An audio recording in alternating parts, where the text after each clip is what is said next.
And to preview the talks, I spoke to the Energy Minister earlier this morning. Josh Frydenberg, thanks for your time. What do you want to hear from gas producers today? Oh, look, we want an industry-led response to get more gas into Australia's domestic market. You see, the ACCC have told us that the Australian gas market is facing a triple whammy, namely increased LNG exports. We've seen low oil prices, which has seen exploration and development fall. And we've seen the moratorium and bans on conventional and unconventional gas extraction be put in place by different states and territories. But now we have the Australian Energy Market Operator, Kieran, telling us there will be a shortfall of gas in Australia from 2018-19 in states like South Australia, New South Wales and in Victoria. So we simply need more gas and more gas suppliers, and that's why we'll be calling on the industry, the LNG exporters in particular, to ensure that happens. So what can you do, though, in a market situation to have these companies prioritise domestic supply over those exports that you referred to? Well, these companies have large reserves and they can fast-track some of the development of those reserves, and the government stands ready to assist them do that. They are key players here, and we export 2/3 of what we produce. And it's very important that we get more competition into the market and we get more supplies into the market. So it's not simply just talking to the LNG producers today. We're also talking to state governments and territory governments and imploring them to lift their moratoria because, for example, in Victoria, there could be more than 40 years' worth of unconventional gas reserves. In the Northern Territory, some 180 years of domestic gas reserves, which could be used to meet our needs here. Sure. That's what we need to focus on. But it's not just about the reserves, is it? There are also concerns about the cost of transporting the gas. For example, exports, according to some of the companies we're hearing quoted this morning, say that it's cheaper to export it to the United States than it is from Queensland and New South Wales. Well, the transportation of gas is a real issue, and the ACCC provided us with a number of recommendations last year. I'm pleased to say that the COAG Energy Council has been able to agree on a set of reforms that will dramatically improve the transportation costs of gas around the country. We're building greater liquidity and transparency into the market. We're also ensuring that there'll be compulsory arbitration when the pipeline operators and their customers can't agree on a price. This has been welcomed by the ACCC as recently as a couple of days ago in a speech by Rod Sims to the gas industry. And we are ensuring that those reforms agreed by COAG get implemented as soon as possible. It's also important that we get more pipelines into the system, and there is a pipeline that's received federal approval to go ahead to provide gas from the Northern Territory into the East Coast markets. The key issue here is whether we can get more gas out of the ground in the Northern Territory because the Labor government has a moratorium in place. Now, you spoke about what you want to hear from the industry. If they don't provide it, will you force them to in the sense of reservations for domestic use of gas? Because as you've said, this is not something we can mess around with shortages looming next year. Well, the Prime Minister in his public statements has also made very clear that this is an issue of energy security and indeed national security. I mean, we need energy for our manufacturers, for job creation, indeed for electricity generation. Some 20% of our power generation in this country comes from the use of gas.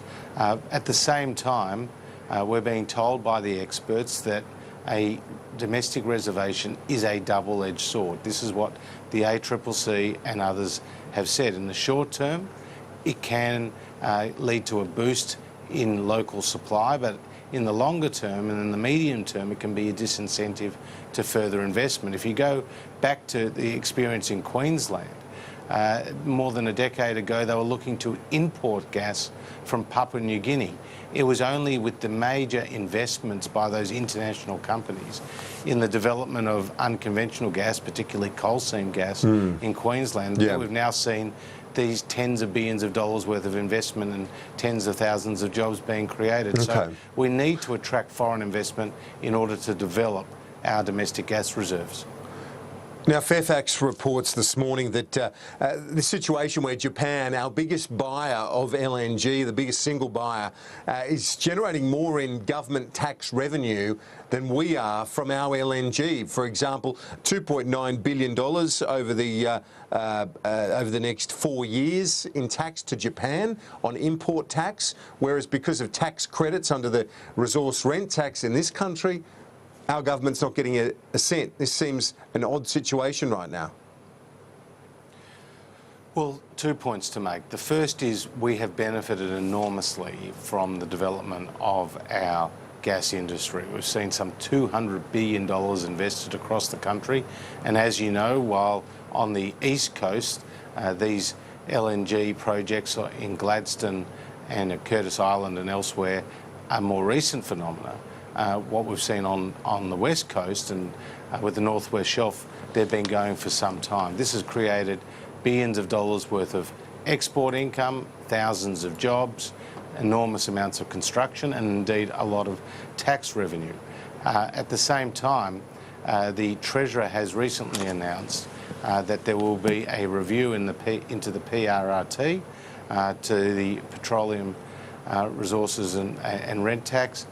That is being undertaken by Mike Callaghan, a senior Treasury official, and will allow that to run its course and make the recommendations to the government.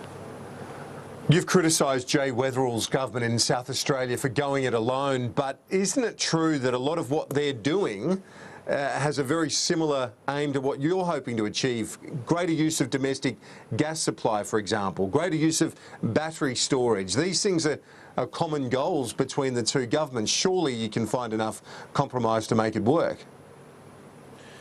Well, Kieran, this was a $550 million admission of failure by Jay Weatherall. I mean, he was saying just weeks ago that there was no problem with the South Australian power system, that the blackout was the result of major storms, that the most recent outages in South Australia was due to the fault of the Australian Energy Market Operator, that the federal government had to take the blame. And now we find out that they're implementing a number of measures in order to quickly secure their system, given the challenges that they face.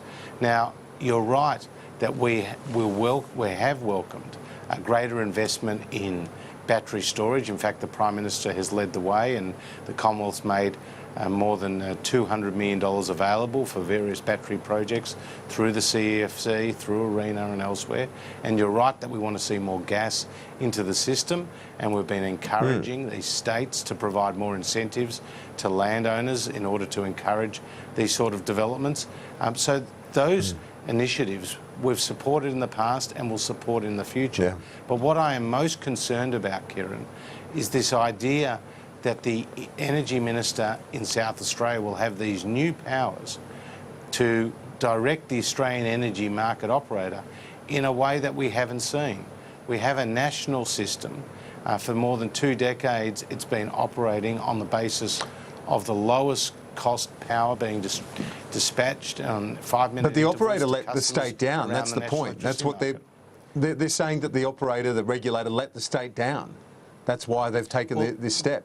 My message has been, it's not the operator's fault that South Australia has been left vulnerable due to this high reliance on wind and solar. And you've heard that from other experts. The problem in South Australia is that they didn't plan, Kieran, for the challenges that would be posed for when the wind didn't blow and the sun didn't shine. That's why battery storage is critical. and that's why gas. I know you've got to get going and get to Canberra for this meeting, but final question on this 10% royalties for landowners to give them an incentive to open up their land to unlocking the gas resource. This seems to me to be a crucial step that the rest of the country needs to do and adopt, because that really was at the heart of the shale gas revolution in the US, was that ownership, or at least part ownership of the whole project by the landowners themselves. And in fact, we welcome that initiative, Kieran, like we welcome the greater spending on battery storage, because you're right, if the landowners can be incentivised to develop their land in an environmentally sustainable way, then we can get more gas into the system, and we'll avoid some of these knee-jerk policies from the Labor state and territory governments. In the United States, the shale gas revolution has led them from having $5 a gigajoule gas just a few years ago to now having $3 to $4 a gigajoule gas, whereas we've gone from having $3 to $4 a gigajoule gas to having now $8 to $10 a gigajoule gas. So it's been a reversal of fortunes between Australia and the United States. They have relied on the shale gas revolution. We have seen these moratoria being put in place, and we want to change that going forward, and that's why the Prime Minister is determined to work with the industry to ensure more gas for Australians is made available. Mr. Frydenberg, thanks for your time. Appreciate it. Nice to be with you.